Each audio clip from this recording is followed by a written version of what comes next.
You're listening to a Faith Matters podcast.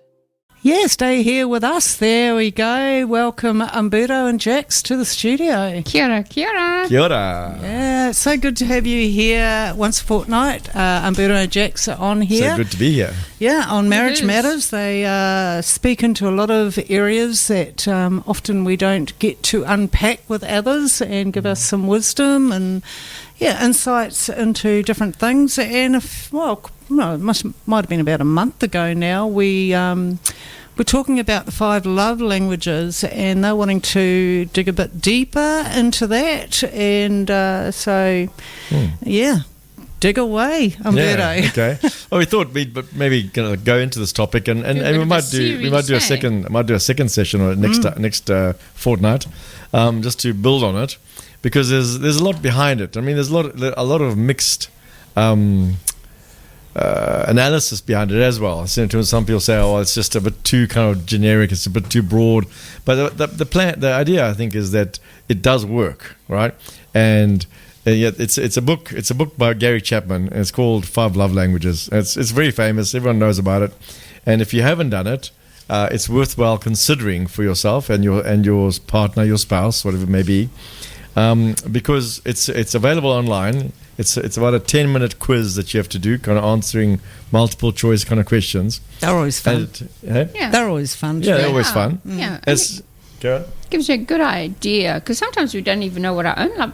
We can't put a word to our own love language, right? This is just who we are, but how do we kind of like be able to explain it? Yeah, and it spits out the 5 love languages, and it gives you like 32% for this one, 24% for that one, 16% for this, and 5 and 5 for those 2, whatever it is, right? So it breaks all 5 of them up, and it obviously delivers your top 2, which are your 2 drivers normally, right? So whether you're a person that's driven, and we'll go through the 5 now, but whether you're a person who's driven by physical touch and you enjoy cuddling and being held, etc., and whether you're a person that then maybe second to that might be words of affirmation. So you like being spoken to, you like being encouraged, etc.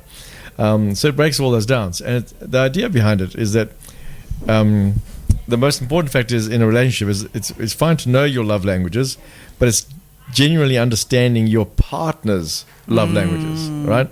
There's the key. There's the key, right? Yeah.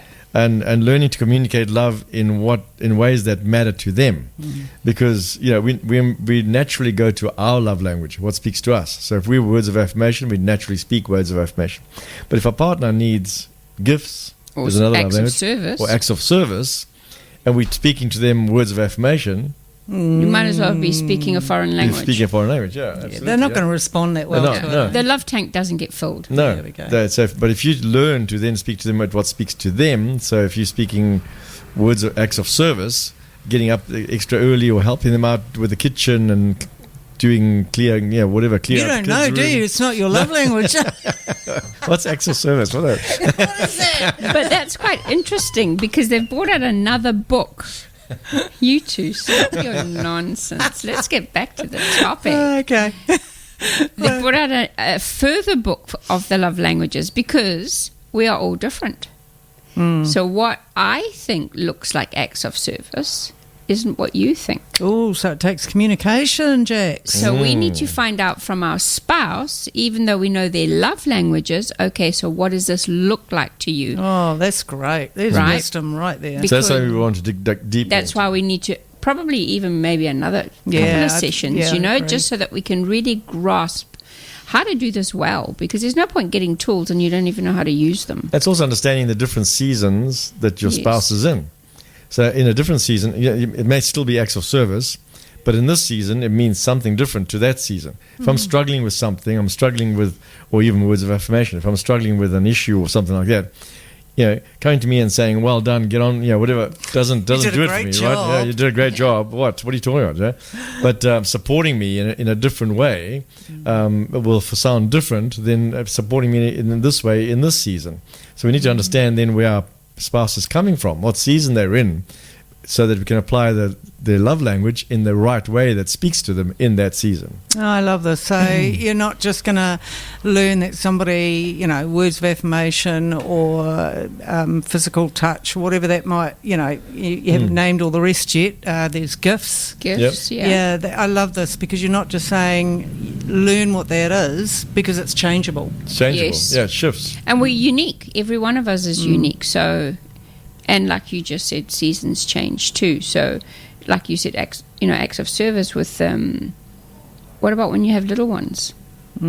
It changes completely, right? Because you need help there, and you need cooperation and help us with us in that season. And it doesn't. And you don't know unless you ask the person what that is that they need. Yeah, what do totally. you need right now in your season? Yeah, so many couples can love each other deeply, but still feel unloved because the way they express that love is different to what their spouse needs. So even though I love you, I cherish you even, but I'm just not showing you love in the way that actually speaks to you. So you're actually not feeling loved. Yeah. And that's a killer, right? So name off those love languages, Umberto. So the 5 love languages are words of affirmation, right? So words of affirmation are quality time, acts of service, receiving gifts, and physical touch. And they sound pretty straightforward, right? I mean, words of affirmation is encouragement, compliments, showing appreciation, and whatever, saying well done, complimenting or whatever. Quality time is focused on giving attention and ensuring we enjoy shared experiences. So quality time means I want to have quality time with you, not quality time to myself. It's quality time with you. So those things are kind of easy to grasp, kind of thing.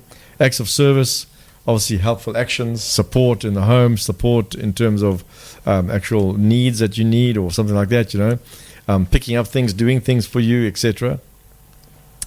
Gifts is obviously the act of receiving gifts normally, as less of giving gifts or more getting gifts. If someone loves thoughtful tokens, someone loves the idea that you cared. You obviously thought about me at that outside time. Outside of my birthday. Yes. Outside of my birthday. Yeah. And sometimes people think, guys generally think, oh, I have to bring you this bouquet of flowers. But if you're just walking along the street and there's a little daisy or something there, even just picking that has so much more meaning to it than going into a shop and buying a bunch of flowers. I mean, it's still nice. But, you were walking along the road and you actually thought of me because you picked that flower for me. Well, you thought about, it attracted you first. Yes. And so I think that's kind of special too, that you picked it because you were thinking of the person. You didn't just go into a shop and buy a bunch of flowers because they looked like, the best one on the stand there. Yeah, totally. So it doesn't have to be expensive stuff, I think. I think it's just what is the thought that has gone into it. And that's not just gifts, that's in everything that we do. Doesn't matter what the love language is. Let's put thought into how am I going to tell you words of affirmation? Not just blurt out, oh, you're so amazing. Or what is the character of your spouse? What is the personality of that spouse? I love the way you did that, or you've drawn that, or you've sewn that, or whatever. Yeah, you got to get a bit more specific. Meal together. It's not just like, oh, you're awesome. Yeah, you got to think a bit deeper. A bit deeper. Yeah, I love that. And more personal. A bit more kind of like chosen. Take the surface off, because I mean, when you put some depth there, then it shows that you put some effort in. Yeah. You haven't just done the normal standard what you would say. Oh, you did a great job. That isn't going to fill the bucket of somebody who's words of encouragement. It's just not. No. And the other one obviously is physical touch, which is obviously showing affection, being close to someone, feeling close to someone, physical connection. A lot of people love physical connection. They love hand holding, hugs, kissing. It's not always mean sexual affection. And a lot of people don't like physical touch. So, if you're kind of opposites attract, if you're obviously a person who doesn't particularly like physical touch, but your spouse does, well, now you got to work a little bit at it, right? Now you got to work a little bit hard at it, because it doesn't come naturally to you, that's for sure. And now you got to kind of like stretch over and kind of grab her hand, or put your arm around her. Lucky I'm married to you, babe. Yeah, lucky. Italian. Italiano. It's just natural, isn't it? Oh yeah, they kiss and hug all the time. Yeah, all the time. Okay, we're in the studio, guys. Come on now. Sorry, Marie. But yet I didn't come from that kind of family at all. No. Maybe you should play Let's Get Physical.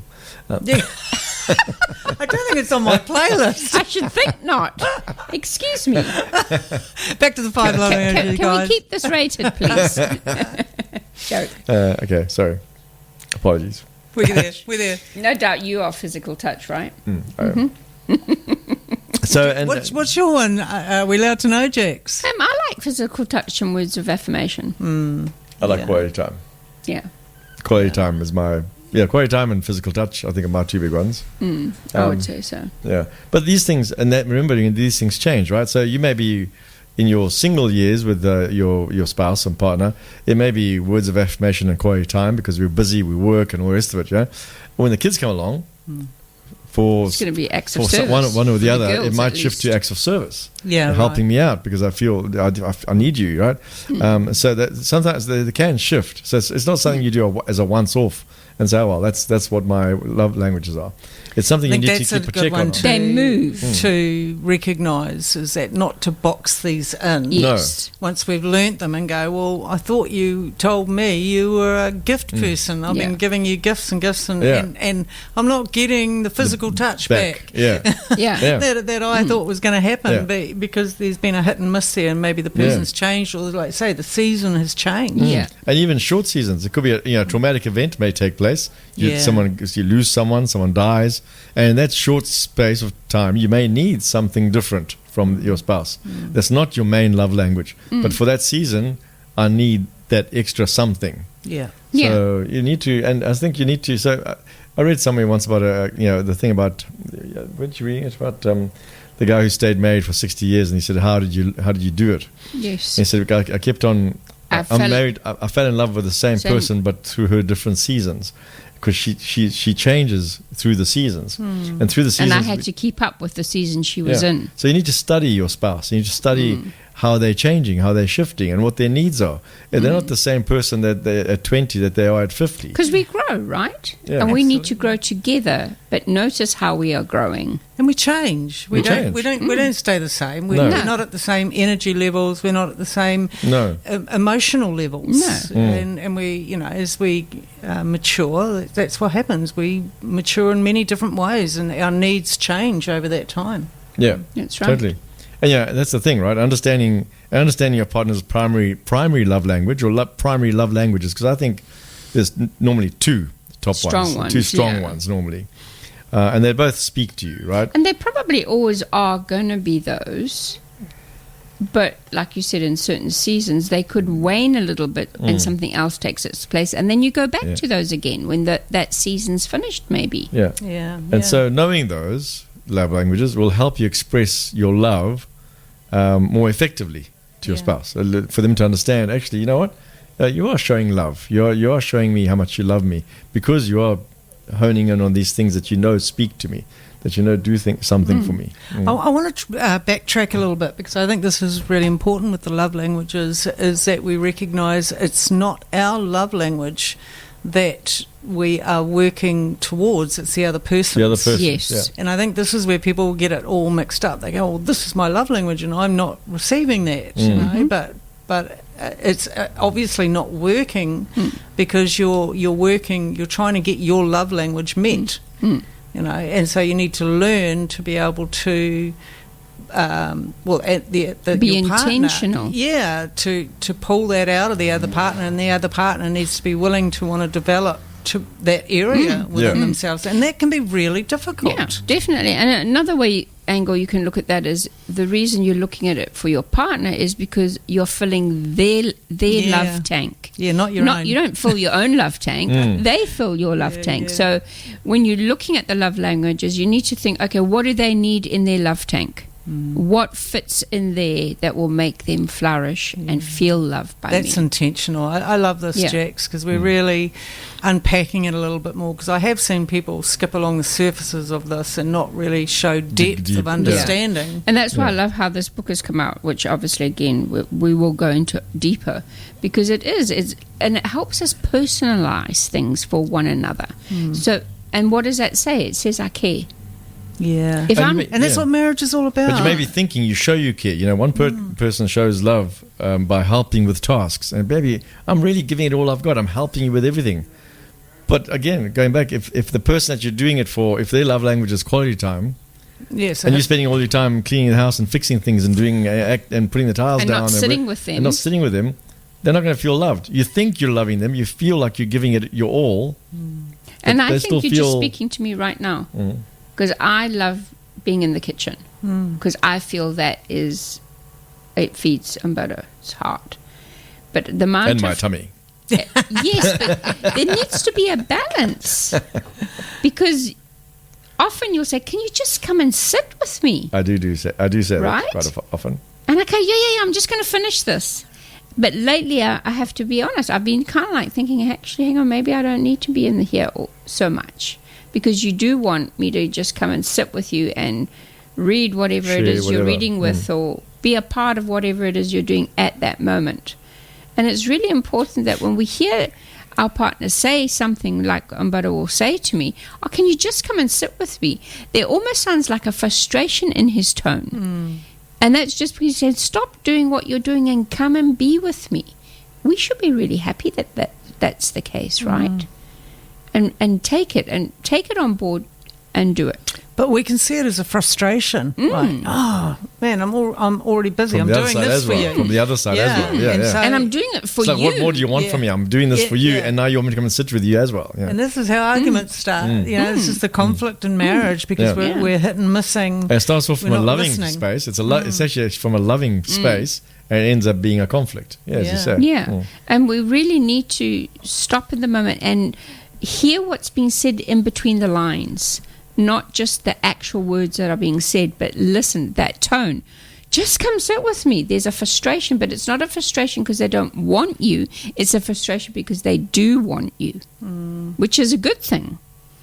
You're really getting to some marriage stuff now because this is all what marriage is wrapped around.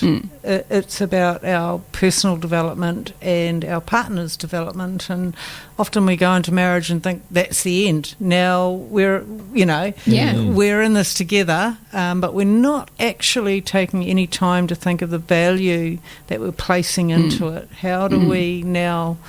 Yeah, we are in this together and we're in it for the long term. And we want to bring out the best. We want to bring out the gold, eh? Or when we get married, the journey's only just starting. Yeah, I know. It's not the end of anything. Yeah, no, it's It's the not. beginning. It's the actual beginning of absolute this beginning. beautiful long journey to study each other and be the best we can be for one another. And what do we- draw the best out of each other. Sometimes I think, what are we afraid of? Why do we not do Vulnerability, that? because of there we exposing. go. It's Exposing. vulnerability, yeah. And am I don't wanna safe with change. you Yeah. to be exposed? You like sometimes I feel with what we do, but it really challenges me. But I need to look at it more. He's challenging me because of what he sees in me, and he knows I'm capable of more that I don't see, but he sees it. You know, and here you're hitting it again, because that is often what breaks marriage, is that we find somebody else that sees that in us and we think, oh, you see me. But actually your partner already sees you, but you're not developing that to the place where no one else can break down those walls and take the place of your partner. Yep. And it's doing that together in that safe place. Vulnerability, like you put. Yeah. And remembering you're not pressing on things because it's wrong, you're pressing on it because you see something I don't see, or vice versa, whatever the situation is. Yeah. Great stuff. Good Go on, stuff, Berto. eh? You can enter in now. True. I'm waiting for you to jump into a song now. No, I'm enjoying this. It's Do you too want much me to to? talk. Shall No, I? it's okay. No, we're good. This is great stuff. Real gold. Let's get curious about each other, I reckon. That's a great word too. Yeah. To be curious. And I love that, going back to that word vulnerability. I think there's a lot of fear around that, because if I'm vulnerable, you could hurt me or you could expose me or, and so vulnerability in marriage, it starts when we get married. That's what we want. And for many people, that's where they close off. They stop being vulnerable. Yeah. Now it's about what you can do We for become me. cautious. Yeah. I suppose, I mean, and together with vulnerability comes the idea that we also need empathy and understanding. The love language is important, but understanding and getting where your spouse is coming from is the real essential part about it, right? It's not about how do I want to be loved, but how does my partner feel loved? How do they feel valued and understood, right? How do I love them? How do I love them? That's what it all turns around to that. So often we personalize it to us, and it's that whole selfish thing, right? But it's got to really be that selfless thing about trying to understand them. And trying to understand them puts you sometimes at a disadvantage because it's not your natural language. It's not your natural way. You're now have to step into someone else's space and try and figure out what works for them, right? Might have to expand your repertoire.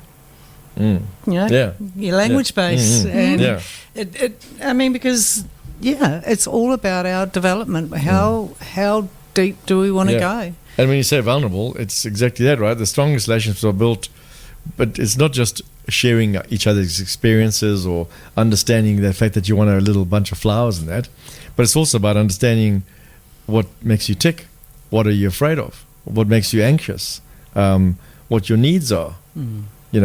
Those are much deeper, and those are sometimes a bit more scary, trying to understand those things. If I expose myself? Now we're digging deep into who you are and what, as you say, exposing yourself. And that's not just in a physical touch way. So it's emotionally. It's emotional. Your heart. You're putting your heart out there. Yeah. What do you fear? What is it? What do you fear? And we don't often go there, right? What do you fear? What are you anxious of? What makes you scared? What is it? What's something that you just don't want to go to? You don't want to broach. Understanding that and learning our way on how to navigate around those things or with those things, maybe not rather than around, it's with those things. Especially right? men. Especially men. Men don't go there much, right? No. We hold everything very close in. Until we can really trust you. You're listening to Marie, Umberto and Jax in the studio on Marriage Matters today, and we're unpacking the 5 love languages, and we probably will be for the next few sessions that you guys are on. This is such an important part of marriage and understanding how each other works, and we talked about being vulnerable, and Jax off air you talked about selflessness, I thought that was really lovely too. Because I think because it's easy to love with the way we feel loved, but when we actually love what our spouse needs, then that's the part where we become selfless and we start to serve them in the way they need to be served. Yeah, and that can be hard. That can be a hard one to wrap our minds around because we're used to getting our needs met. Yeah. And I like what you said, right? Where you said that, so often we come from a place of, is my bucket being filled? You're not filling my bucket is our normal issue, right? But we never kind of really consider the idea, well, am I actually filling your bucket? How's my part playing out in this? Where's my part in terms of my responsibility in helping you with your bucket? Because, when we got married, we were there to meet each other's needs. Are we? Am I meeting your needs? It's fine to sit there and think, oh, you know what? You're not actually meeting my needs. You're not really filling my bucket. My love language is not being met. But how much am I doing about your love language? It's a big question, right? That we don't normally go to because we're very self-driven versus selfless. But yet, I think the whole tone and the atmosphere of a marriage changes when one of you take the courage to take the step and do it. It may take a little while, but eventually the other one will also turn around and start actually then filling your love language. So it's about being responsible for what you need to be doing, not what they're not doing, but what am I not doing? And when I start doing what I'm supposed to be doing, I think it changes the whole atmosphere. It just takes one of you to take the courage to do it. I mean, I know that was with us was like that. If I never fought for our marriage, it just took one. And I understand in the ideal relationship it takes both of you, absolutely. But there are seasons where sometimes it is just one of us. Yeah, one has to carry the other, huh? Yeah. And so when you're not carrying me, does that mean I stop carrying you? Well, that's not going to be a win for anybody. We need to be there even in those seasons where we need to carry the other one.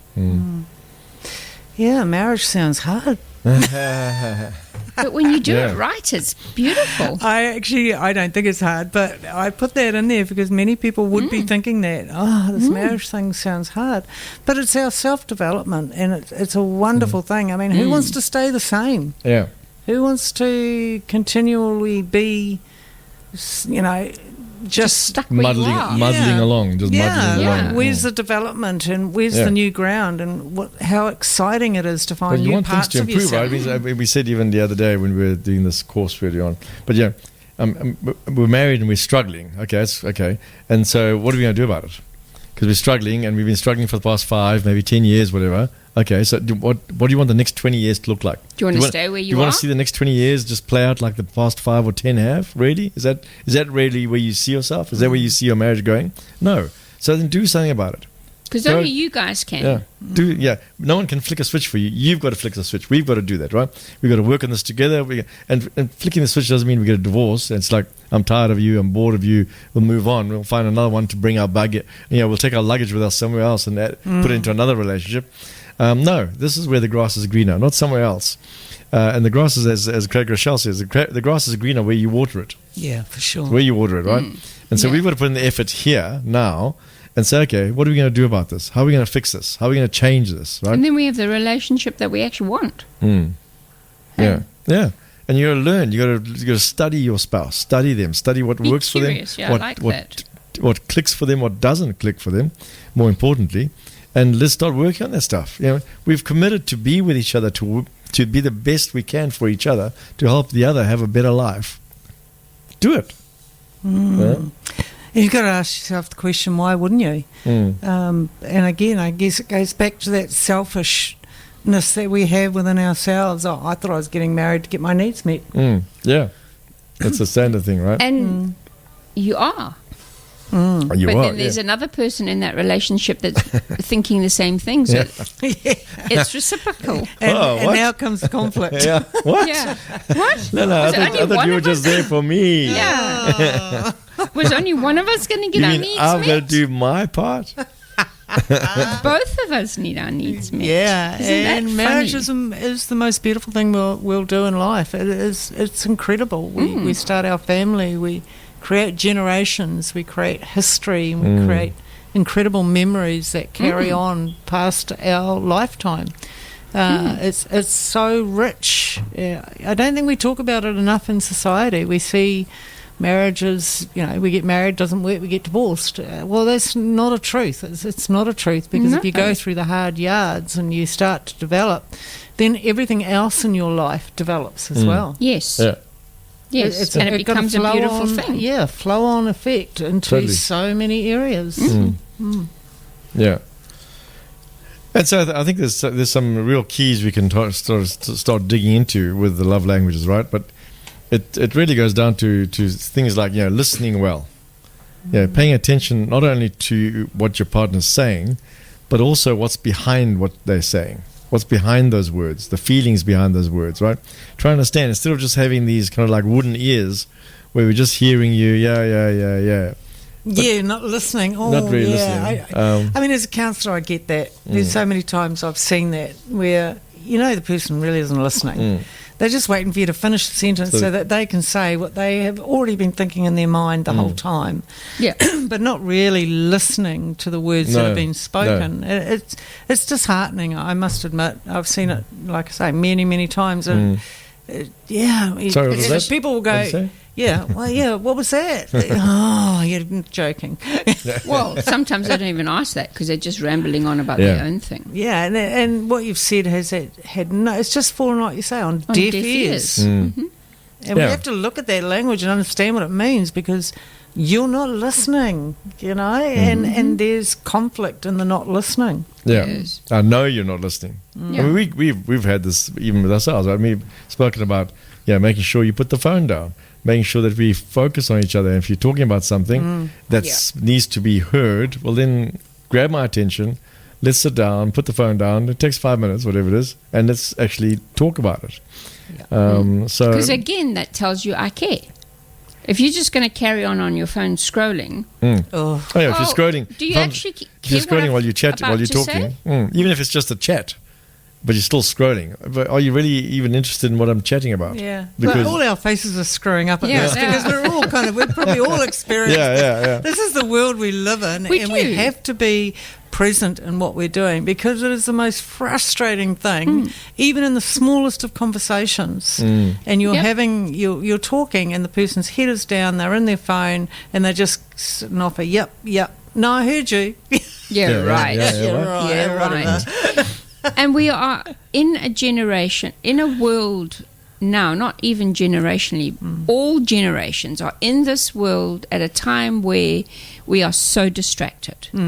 You know, and we hunger so much for good relationships, yet we are in touch with thousands of people all day long because of the stupid phone. I hate it.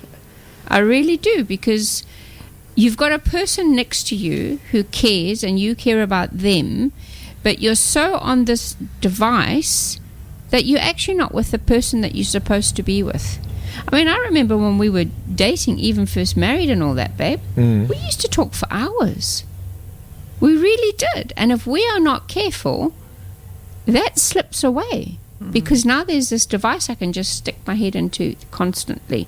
And we need to wrap our heads around this isn't going away. So we No. need to learn how to live with this, manage it in a way that we were not losing relationship Yes. over it. Yeah. I think Because about we it. I mean, do. 20, 30 years ago, before the internet, before iPhones and the world at your fingertips as it is, you had your local newspaper. You had to flick through to read the local news of whatever whoever was deciding you should hear Or about. the 6 o'clock There was news nothing. at night. We didn't know anything about what was happening in America or Iran or Ukraine, Yep. unless it was It's in too the much. newspaper. We didn't hear about it, Yep. or the local 6 o'clock news on TV.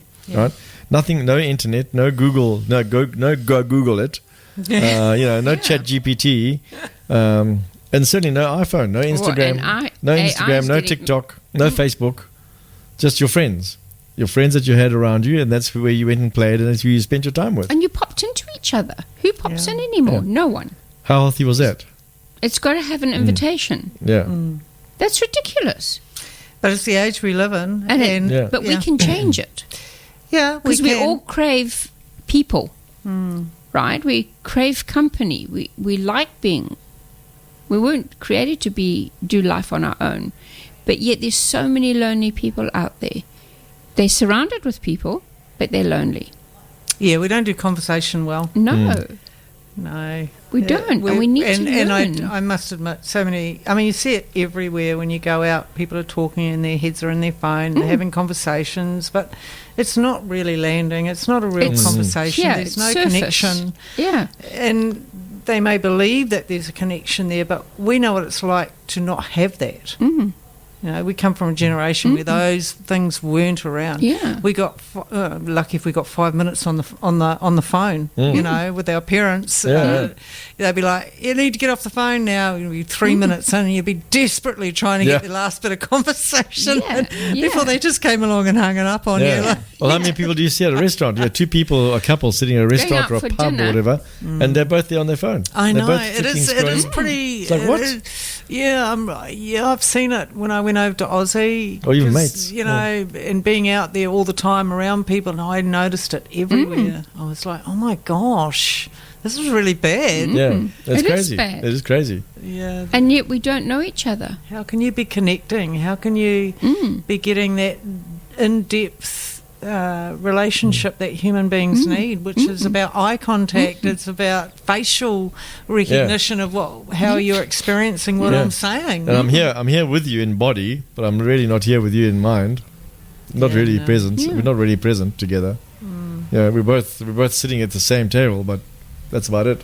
Yeah, it's just crazy. Yeah.